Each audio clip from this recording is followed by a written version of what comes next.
Egia esan nahiko pozik noa eta gogotxu noa. Apurra nerviosa ere banago aztenetan ja, pizkat, baina nervionak esango dugu. Orain arteko nervioak uste dut ez dira inonak izan, pizkat gehiago ziren presiozko nervio batzuk edo. Eta hori dira, ardura eta, jentea, esposizioa eta hori guztia, baina gogotxu eta oso pozik noa.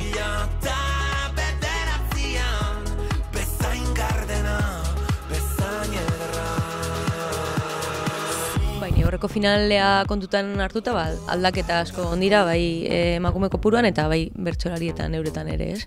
Eta, lehenengo izango da emakume gehiago dituen final bat, baina orain Jonek prentsaurrekoan aipatu datu bat, eta iruditu zain daiko esanguratsua izan dela, ez?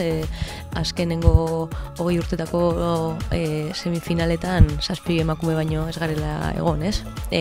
Kopuru hori ez dela inoiz ganditu, orduan, gaudela horra pausoak eman ditugula, baudela egoera igual lehen baino hobe baten, baina ez dela ere, ez dakit. Batzutan datuek beste datu batzuk edo eskutatzen dituztela eta horiek ere presenteuki behar ditugula.